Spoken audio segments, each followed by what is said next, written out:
मिस्सा India media private limited एक ISO certified media company में सभी दर्शकों का अभिनंदन है।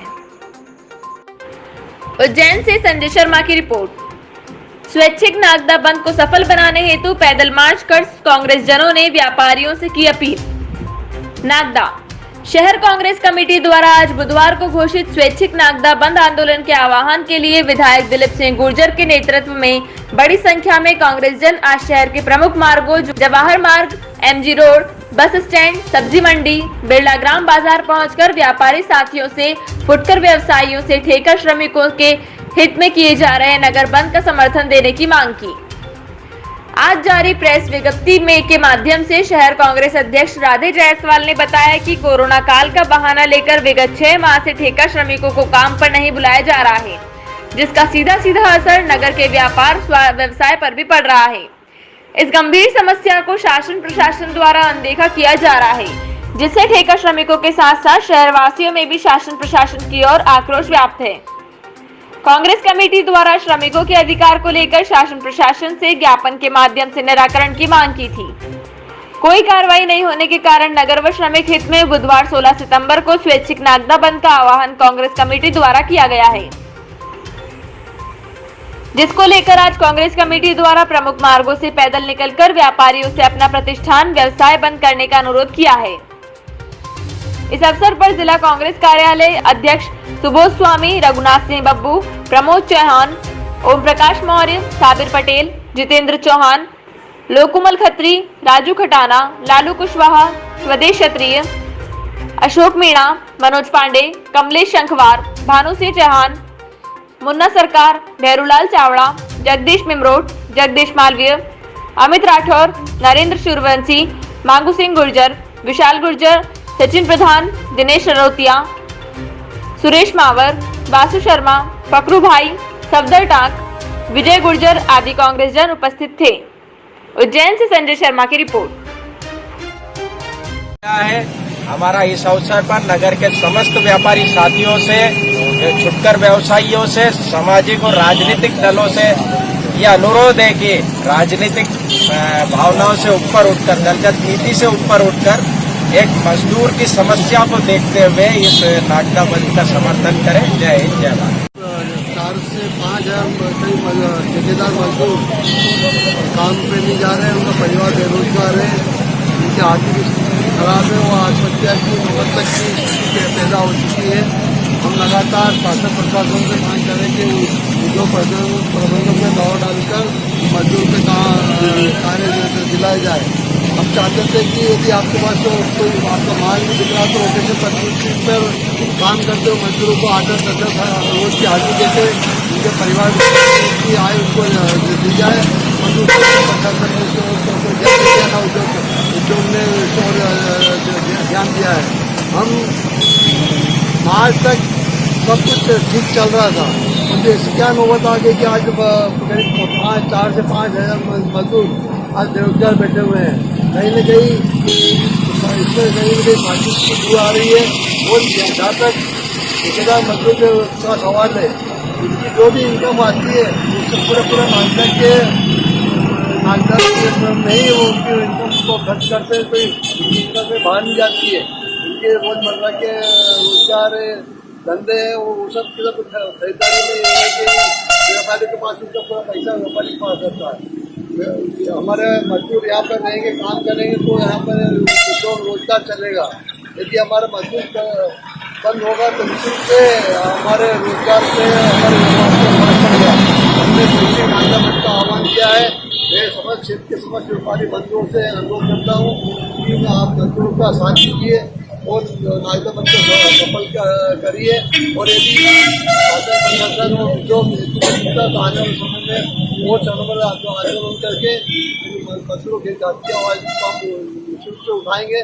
एक बार पुनः सभी व्यापारी भाइयों से अनुरोध करता हूँ कि अभी कोरोना का टाइम भी चल रहा है तो लगातार उसका प्रसार भी हो रहा है, तो उसके बचाव के मद्देनजर पे अपने परिवार की सुरक्षा मद्देनजर पे आप बंद का आह्वान को समर्थन कीजिए, मजदूरों के मांगों के भी समर्थन कीजिए।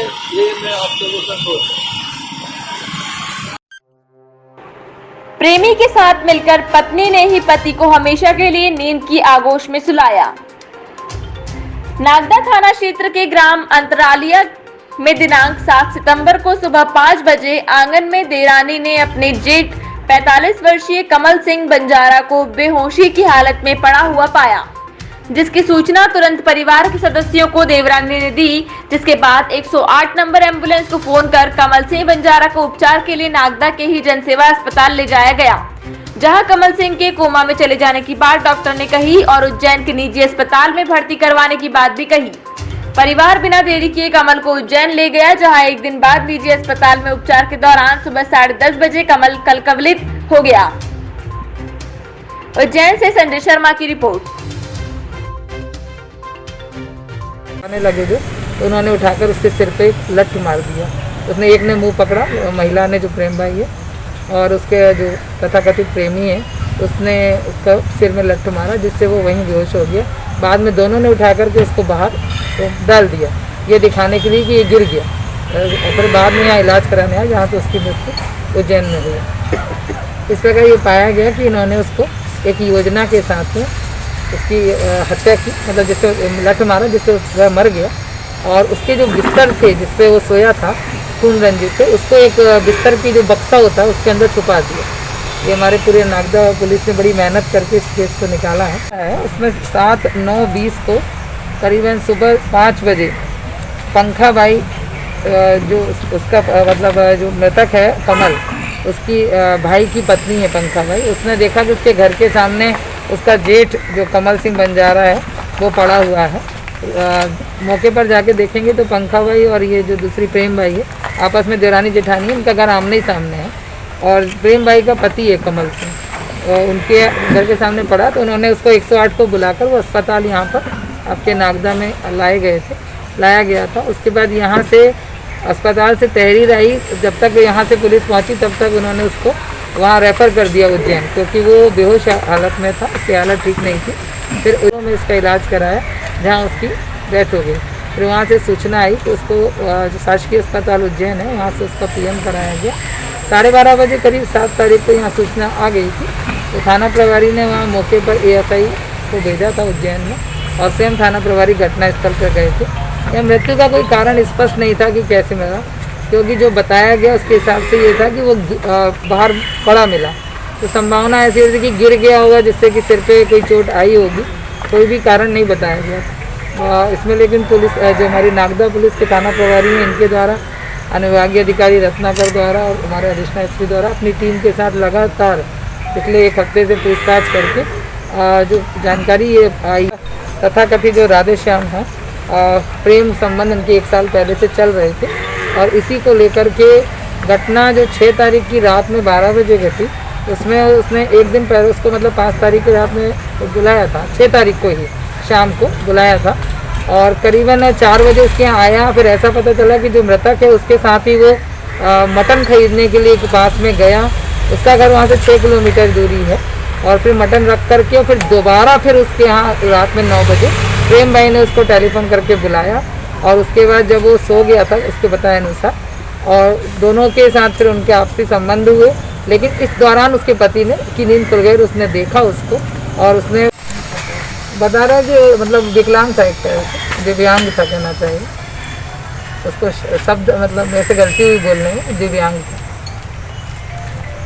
मैडम इसे ट्रेस किया क्या साइबर सेल की टीम द्वारा उसको ट्रेस किया गया है, फिर किस तरह से ट्रेस हुआ है? इसमें इनका मोबाइल का बातचीत इनका हुआ है, वो बाद में जांच पे ही आया।